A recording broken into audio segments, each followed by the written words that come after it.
Hi friends, இன்றைக்கி என்ன ரெசிபினா வெள்ளை கொண்ட கடலையில் ஒன் பாட் ரைஸ் எப்படி பண்ணுறதுன்னு பார்க்கலாம்.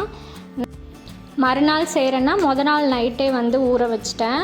ஸோ இப்போ நான் அதை ஃபஸ்ட்டு ஒரு 2 விசில் விட்டு மட்டும் எடுத்துக்கிறேன். கொஞ்சம் அரை வேக்காடாக வேக வச்சிட்டா கூட போதும்.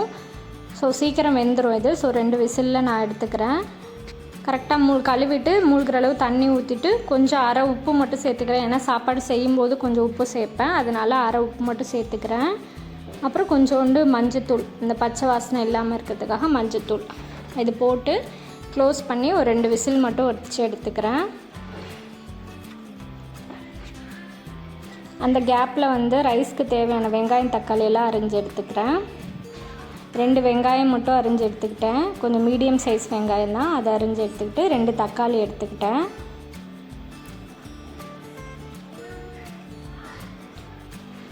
குட்டியாக 2 பச்சை மிளகாய் எடுத்துக்கிட்டேன். இதையே அப்படியே பிரியாணி மாதிரி பண்ணலாம். எக்ஸ்ட்ரா சேர்க்க வேண்டியது இஞ்சி பூண்டு பேஸ்ட்டு, புதினா, தயிர் இதெல்லாம் சேர்த்து செஞ்சோன்னா அப்படியே பிரியாணி டேஸ்ட்டுக்கு வந்துடும். நான் சிம்பிளாக ஒன் பாட் ரைஸ் மாதிரி வெங்காயம் தக்காளி கொண்டக்கடலை மட்டும்தான் செய்கிறேன். இது நல்லா வெந்துடுச்சு. இதை நம்ம அப்படியே தனியாக எடுத்து வச்சுட்டு அதே குக்கரில் தான் நான் இப்போ ரைஸ் வைக்க போகிறேன். ஸோ இதை தனியாக வேறு பாத்திரத்தில் எடுத்துக்கிறேன்.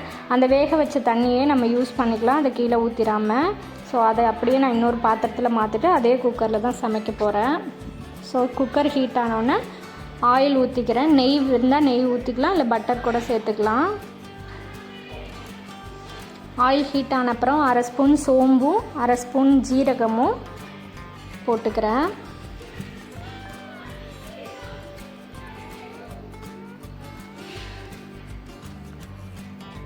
அது ரெண்டும் நல்லா பொரிஞ்சு வந்ததுக்கப்புறம் நம்ம வெங்காயம் சேர்த்துக்கிறேன்.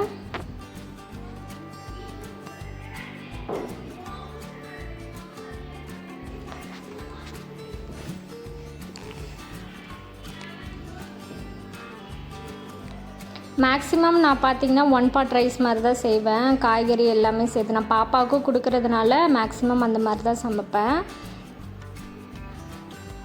ஸோ இப்போ வெங்காயம் ஆட் பண்ணிவிட்டு பச்சை மிளகாயும் ஆட் பண்ணி நல்லா வதக்கிக்கிறேன். உப்பு சேர்த்துக்கிறேன். வெங்காயம் வதங்குற அளவுக்கு உப்பு சேர்த்து அதை வதக்கிக்கிறேன்.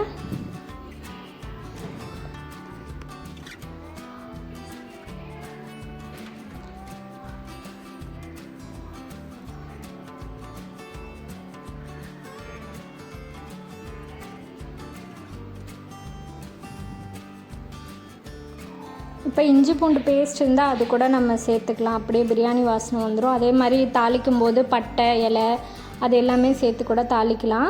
நான் அது எதுவுமே போடல, டைரெக்டாக சோம்பு சீரகம் போட்டுட்டு தாளிச்சிட்டேன். இப்போது தக்காளி ஆட் பண்ணிக்கிறேன். தக்காளி போட்டதுக்கப்புறம் கொஞ்சம் வதக்கிட்டு சிம்மில் வச்சுட்டா நல்லா மசிஞ்சு வெந்து வந்துடும். இதையே அப்படியே நம்ம அந்த ப்ரௌன் கலர் கொண்டக்கடலை இருக்குல்லையா, அதுலேயே அப்படியே அதே மாதிரி ஊற வச்சுட்டு வேக வச்சு அந்த மாதிரி கூட செஞ்சுக்கலாம். இப்போ தக்காளி நல்லா வதங்கிடுச்சு. இந்த டைமில் நான் அந்த கொண்டக்கடலையை போட்டுக்கிறேன். இதை போட்டு ஒரு 2 மினிட்ஸ் அந்த ஆயிலே வதக்கி எடுத்துக்கலாம். ஆல்ரெடி நல்லா வெந்துடுச்சு, அதிலே வதக்கி எடுத்தோன்னா நல்லாயிருக்கும். வதக்கிட்டு அப்புறமா மசாலாலாம் சேர்த்துக்கிட்டேன். அந்த தண்ணி நான் அப்படியே தான் வச்சுருக்கேன், அடுத்து அந்த தண்ணி தான் சேர்த்துப்பேன். இப்போ மசாலா ஐட்டம்ஸில் சேர்த்துக்கிறேன். கரம் மசாலா ஒரு அரை ஸ்பூன், சிக்கன் மசாலா ஒரு ஸ்பூன் கிட்ட சேர்த்துக்கிட்டேன்.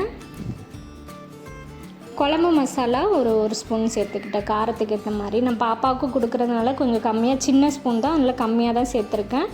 உங்கள் காரத்துக்கு ஏற்ற மாதிரி நீங்கள் சேர்த்துக்கலாம். மசாலா போட்டுட்டு ஒரு 2 மினிட்ஸ் அந்த வாசனை போகிற அளவுக்கு வதக்கி விட்டுட்டேன்.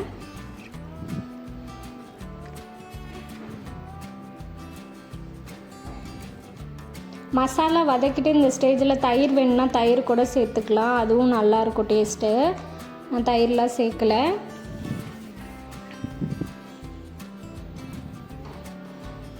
மசாலா நல்லா அந்த பச்சை வாசனைலாம் போயிடுச்சு. இப்போ அந்த கொண்டக்கடலை வேக வச்சோம் இல்லையா, அந்த தண்ணி ஊற்றிக்கிறேன்.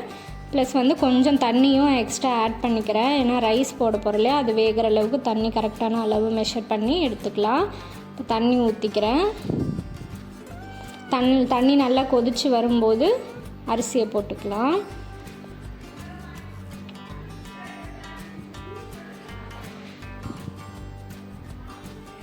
உப்பு மட்டும் கரெக்டாக கொதிச்சு வரும்போது உப்பு பார்த்துக்கோங்க, வேணும்னா எக்ஸ்ட்ரா போடணுன்னா போட்டுக்கலாம். நான் ஃபஸ்ட்டே உப்பு சேர்த்துட்டேன், கொண்டக்கடலையும் உப்பு போட்டேன், அதனால் இதுக்கப்புறம் சேர்க்கலை. ரைஸை போட்டுட்டு மூடி வச்சுட்டு 3 விசில் வந்ததுக்கப்புறம் சிம்மில் ஒரு 10 நிமிஷம் வச்சா தம்மில் வச்ச மாதிரி இருக்கும். ஸோ சூப்பராக ரைஸ் ரெடி ஆகிடும். டேஸ்ட்டும் சூப்பராக இருந்துச்சு. கண்டிப்பாக நீங்களும் இதே மாதிரி ட்ரை பண்ணி பாருங்கள்.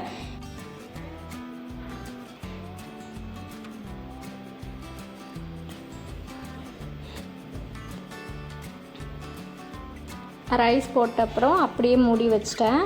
பாருங்கள், இந்தளவுக்கு சூப்பராக ரெடி ஆகிட்டு வந்திருக்கு. இது குக்கரில் இருக்கிறதுனால கொஞ்சம் அப்படியே ஓப்பன் பண்ணி விட்டால் கூட உதிரி உதிரியாக வந்துடும். சூப்பராக ரெடி ஆகிடுச்சு. நம்ம கொண்டக்கடலையும் நல்லா வெந்துட்டதுனால நான் பாப்பாவுக்கு நல்லா மசிச்சு ஊட்டிட்டேன். பாப்பாவுக்கும் எனக்கும் எடுத்துகிட்டு சாப்பிட ஆரம்பிச்சிட்டோம். பாப்பாவுக்கு கொஞ்சமாக கீ ஆட் பண்ணி அவளுக்கு ஊட்டி விட்டேன், விரும்பி சாப்பிட்டா. லைட்டாக காரமாக இருந்துச்சு, பட் பாப்பாவுக்கு இப்போலேருந்து கொஞ்சம் காரம் சேர்க்கணுன்ட்டு நான் கொஞ்சம் ட்ரை பண்ணி கொடுத்துட்ருக்கேன். கண்டிப்பாக நீங்களும் இதே மாதிரி ட்ரை பண்ணி பாருங்கள். உங்களுக்கு பிடிச்சிருந்துச்சுன்னா லைக் பண்ணுங்கள், ஷேர் பண்ணுங்கள், மறக்காமல் சப்ஸ்கிரைப் பண்ணிவிட்டு பாருங்கள். தேங்க்யூ ஃபார் வாட்சிங்.